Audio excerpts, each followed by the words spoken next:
अष्टवक्र गीता चौथा 14वां प्रकरण। तो आज हम अष्टवक्र गीता का 14वां प्रकरण शुरू करने जा रहे हैं। शुरू करने के पहले कई लोगों के ये क्वेश्चन थे 13वें प्रकरण से, जहां ये बोला गया था कि राजा जनक ने ये बोला था कि जो मेरे सामने कर्म आता है मैं कर लेता हूँ ना, उसके बारे में कुछ सोचता नहीं हूँ कि कैसे करूंगा, और बाद में भी कुछ नहीं सोचता। तो कई लोगों ने ये पूछा कि ऐसे तो फिर कोई गलत कर्म सामने आएगा, कोई मर्डर कर लेगा और कह देगा मैं करता हूँ, मैंने नहीं किया। तो उस उपलक्ष्य में बताना चाह रहे हैं, वहां बोला था सहजता में सहज हो गए वो। तो जब सहज हो जाता है व्यक्ति, सहजता में कामना नहीं रहती, अहंकार मिट जाता है और अपने को कर्ता मानना या अपने आप को श्रेष्ठ बताने की कोई उनकी प्रतिक्रिया नहीं रहती। तो सहजता में कर्म करना मतलब खुद का कोई निजी उद्देश्य नहीं रहना कि मुझे ये करना है या मेरी कामयाबी का मुझे ढिंडोरा पीटना है, ऐसा कुछ नहीं रहता सहजता में। जो सहज व्यक्ति रहता है वो तथ्य को और सत्य को दोनों को साथ में अच्छी तरह से याद रखता है। तथ्य मतलब ये पूरा जगत व्यवहार में, व्यवहार जगत को याद रखता है। सत्य मतलब परमार्थ को, परमार्थिक सत्य को याद रखता है। तो वह व्यवहार में वो जानता है कि ये सब व्यवहार में हो रहा है। तो व्यवहार में जो भी कुछ चाहिए, जो भी कुछ जरूरी है, आवश्यक है, उसको वो व्यवहारिक तौर से पूरा करेगा। जैसे भूख लग रही है तो वो भोजन करेगा, प्यास लग रही है तो वो पानी पिएगा, वो बीमार है तो डॉक्टर के पास जाएगा, अपनी बीमारी का इलाज करेगा। ये नहीं कहेगा कि अहम ब्रह्मस्मि, मैं तो आत्मा हूं, अपने आप ठीक हो जाऊंगा, या वो भगवान मेरा बैठा है वो मुझे ठीक कर देगा। तो इस प्रकार की वो बात नहीं करेगा, जो व्यवहार में जरूरत है वो करेगा। अब यहाँ बात आ रही थी राजा जनक की, हम बात कर रहे हैं। तो जब भी हम कोई भी आध्यात्मिक ग्रंथ उठाएं, तो ये जरूर याद रखिए कि कौन कह रहा है, किसको कह रहा है। तो जो कह रहा है उसकी स्थिति और जो सुन रहा है उसकी, वो ध्यान में रखते हुए हम इसको समझेंगे। तो यहाँ राजा जनक कह रहे थे कि मैं सहजता से कर्म कर रहा हूँ, जो भी मेरे सामने आ रहा है वो कर रहा हूँ। तो राजा जनक के सामने जो आत्मज्ञानी हो गया है, उसके सामने कर्म भी कैसे आएंगे वो भी हमें याद रखना चाहिए। और यदि उसके सामने कुछ उल्टे सीधे कर्म भी आएंगे, तो आपको क्या लगता है कि वो कर लेंगे? नहीं, पहली बात तो उनके सामने उल्टे सीधे कर्म आएंगे ही नहीं। और यदि आ भी गए तो आगे हमें अभी 14वें अध्याय में भी समझेंगे कि वो उसका कैसे उसकी तरफ जाते हैं, आलस या प्रमाद की तरफ जाते हैं, या उनको ये समझ रहती है, वो उनके पास चॉइस करने की शक्ति रहती है, उनका विवेक जागृत रहता है ना कि ये करना है कि नहीं करना, ये गलत काम है। तो इस बात को ध्यान में रखते हुए हम कोई भी चीज पढ़ेंगे। तो जो राजा जनक की बात हो रही थी, जब उन्होंने ये कहा कि मेरे सामने जो कर्म आते हैं मैं कर लेता हूँ, उसका मतलब ये है कि वो साक्षी भाव में है। वो कोई भी कर्म कर्ता बनकर कर रहे हैं, अनासक्त होकर कर रहे हैं। उनका उसमें निजी फायदा या निजी उद्देश्य कुछ नहीं है, और अहंकार रहित होकर कर रहे हैं। तो साक्षी भाव याद रखना कि वो अनासक्त होकर कर रहे हैं। तो इस प्रकार हम इस बात को समझेंगे। इसका उल्टा मीनिंग बिल्कुल मत लेना कि हम कर ले, हम तो अभी उस स्थिति में पहुंचे ही नहीं है, तो हम तो ये बोल ही नहीं सकते कि हमारे सामने जो आएगा हम कर लेंगे। अभी तो हमें बहुत सारी यात्रा हमें करनी है, फिर हम उस स्थिति में शायद आ पाए, तब ये सोच पाए। पर हाँ, हम इतना तो कर सकते हैं कि अहंकार रहित होकर, आसक्ति रहित होकर, मतलब अकर्ता बनकर और कामना रहित होकर, अपना निजी उद्देश्य को बाजू में रखकर कर्म करें। तो यहाँ बात राजा जनक की हो रही थी, इसलिए उसका मीनिंग भी हम उसी प्रकार लेंगे। अब अभी तक जो हम पढ़ रहे थे प्रकरण 12, 13 और आज का प्रकरण 14, इसमें राजा जनक अपनी स्थिति का बयान कर रहे हैं। 12वें प्रकरण में उन्होंने कहा था मैं स्थित हूं, मैं स्थिर हूं। कैसे? अपने स्वभाव में मैं स्थित हुआ, उसका जिक्र उन्होंने वहां पर किया था। 13वें प्रकरण में उन्होंने कहा मैं सुखी हूं, यथा सुखम की बात आई थी। मतलब मैं कर्म बंधन से कैसे मुक्त हुआ, इस बारे में उन्होंने बताया था।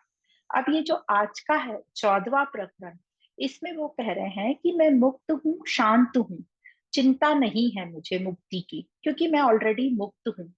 अब यहाँ ये भी हम जब बोलते हैं तो हमने कह दिया मैं मुक्त हूं, उन्होंने ऐसा कहा।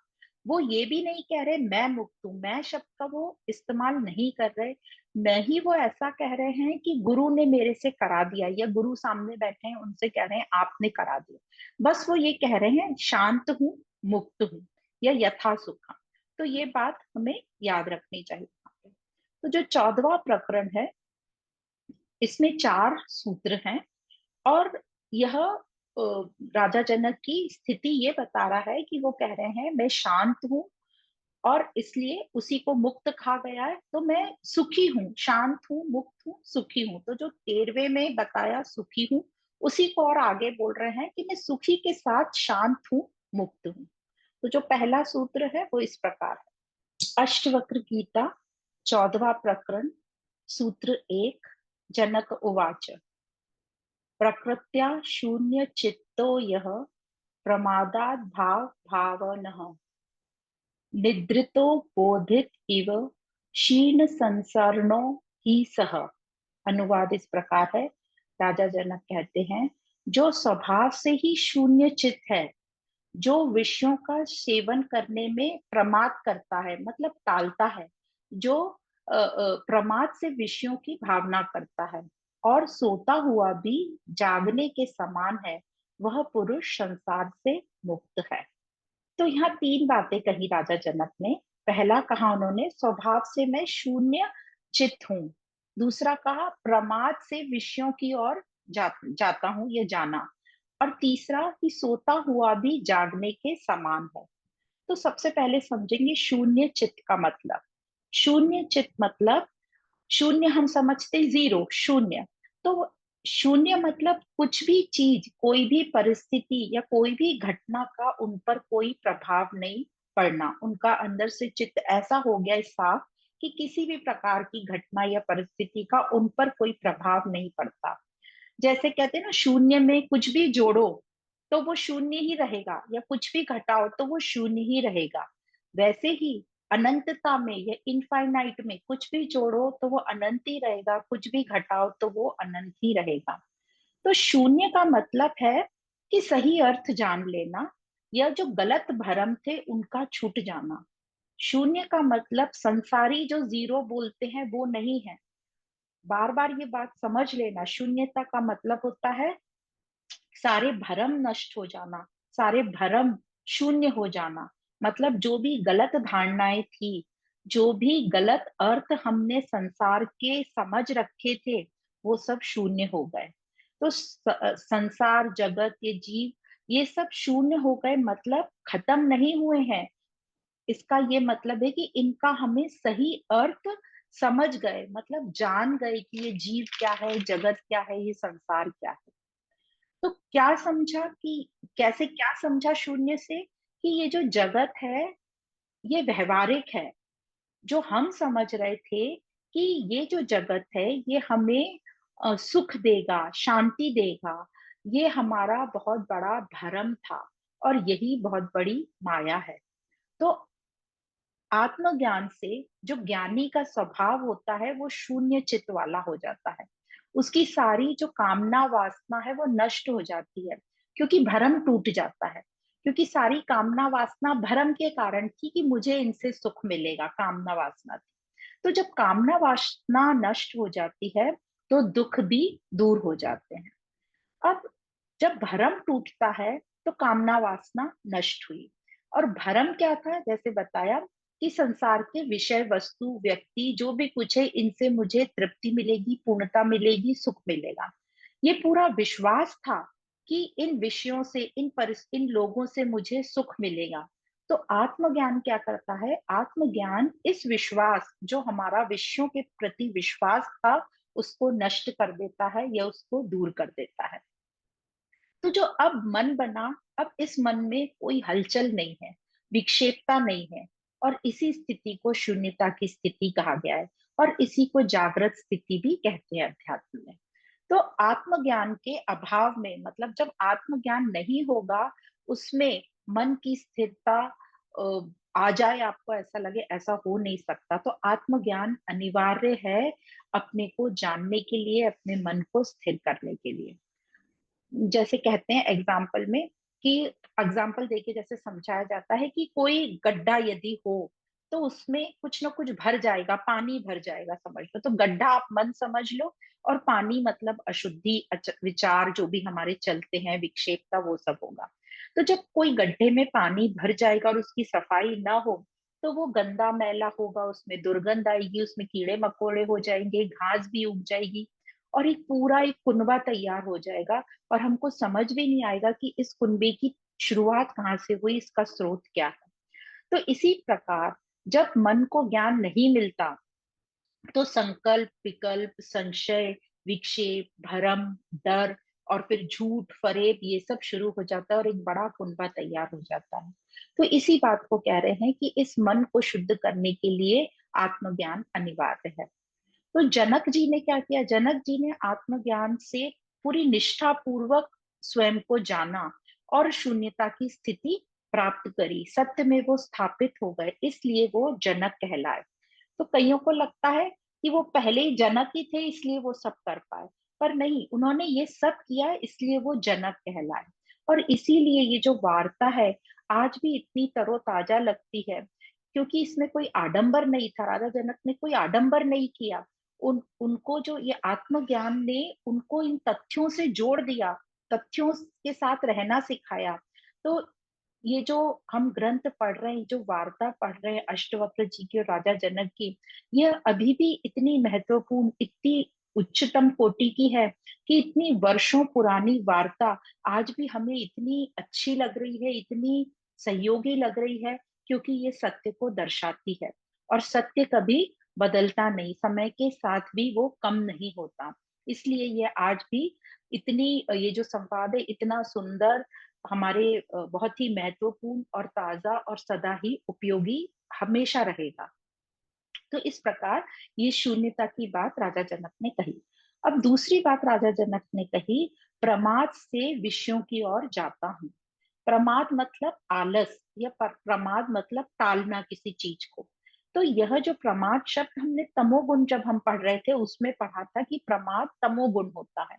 तो वैसे तो ये तमोगुण है, पर यहाँ ज्ञानी ने इसको सात्विक की तरह यूज किया है, या सत्य की तरफ जाने के लिए ये प्रमाद यूज किया है, या विषयों से बचने के लिए ये प्रमाद यूज किया है। तो राजा जनक कहते हैं प्रमाद मतलब मैं टालता हूँ, जब भी कोई इच्छा होती है तो ऐसे सोचता हूँ कल कर लेंगे, या उसको आगे टाल देते हैं, तो आलस कर जाता हूँ उसको पूरी करने के लिए, या उसको टाल देता हूँ, आगे कर देता हूँ। या कुछ करने जाता भी हूँ अपनी इच्छाओं को पूरी करने के लिए, भोगने के लिए, उसकी ओर बढ़ता भी हूँ, तो बिल्कुल आलस के साथ बढ़ता हूँ, और जाते जाते मुझे ज्ञान याद आ जाता है और मैं वापस पलट के आ जाता हूँ। तो आम आदमी और आत्मज्ञानी में ये फर्क रहेगा। जो आत्मज्ञानी होगा वो तो भोगों की तरफ कैसे जाएगा? प्रमाद की तरफ टालेगा उनको, आलस की तरह जाए, आलस के साथ जाएगा। और जो आम आदमी, सॉरी, जो आत्मज्ञानी, और जो आम आदमी रहेगा वो कैसे जाएगा? वो तो भागता हुआ जाएगा विषयों की तरफ, अपना, अपने जो भोग हैं उनको पूरा करने के लिए, अपनी इच्छाओं को पूरा करने के लिए। तो आत्मज्ञानी और आम आदमी में ये फर्क रहेगा। तो ज्ञानी जो है प्रमाद का इस प्रकार यूज करेगा कि वो उसे सत्य की ओर ले जाए, विषयों से उसे दूर रखे, वो टालेगा विषयों के पास जाना। अब इनमें कई लोग अलग अलग तरीके की बात करते हैं। कई लोग कहते हैं इच्छाओं को, भोगों को घास ही मत डालो, मतलब उनकी तरफ ध्यान ही मत दो, तो वो अपने आप शांत हो जाएगी। कैसे वो शांत हो जाएगी? क्योंकि जो इच्छाएं हैं, जो भोग हैं, इनका अपना स्वाभिमान रहता है। आप उनकी तरफ देखोगे ही नहीं तो उनको खुद ही बेइज्जती फील होगी और वो भाग जाएगी। अब कई कहते हैं कि इच्छाओं को, भोगों को पूरा कर लो तो इच्छा शांत हो जाएगी। अब ये बात सही है, इच्छा और भोगों को हम कुछ टाइम के लिए पूरा कर लें तो हमको वो इच्छा शांत तो हो जाएगी, पर जो हमारा मन है वो स्वच्छ नहीं होगा, वो और बलवान होगा भोगों के लिए। और फिर वो मन और डिमांड करता जाएगा, वो अपने भोगों का दायरा बढ़ाता जाएगा। तो इससे मन स्थिर तो होगा ही नहीं, और बलवान होता जाएगा, और ये मन विषयों का गुलाम बनता जाएगा, और गुलामी हमेशा हमें दुख ही देगी। तो इस प्रकार जो आत्मज्ञानी है उसने प्रमाद का यूज किया विषयों की तरफ जाने के लिए। अब तीसरा इस सूत्र में बताया कि वो सोता हुआ भी जागता है। तो सोता, सोना, अब ये फिर से तमोगुण है, तो इसको अज्ञानता समझ लो सोना। तो यहाँ कहा गया है कि क्रियाओं के प्रति वो और विषयों के प्रति वो सोया रहेगा, पर वो स्वयं के प्रति जागा रहेगा।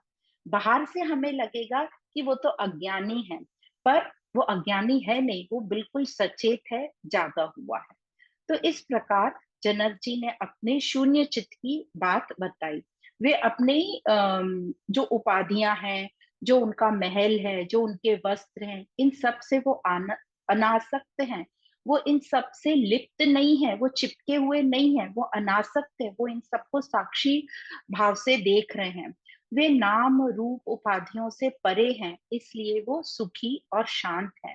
तो इस सूत्र में यही बता रहे हैं कि आत्मज्ञान से स्वयं को जानो, तो भरम हमारे टूटेंगे, तो हमें शांति मिलेगी, और वही मुक्ति है, उसी को कहेंगे मुक्ति को प्राप्त हुआ।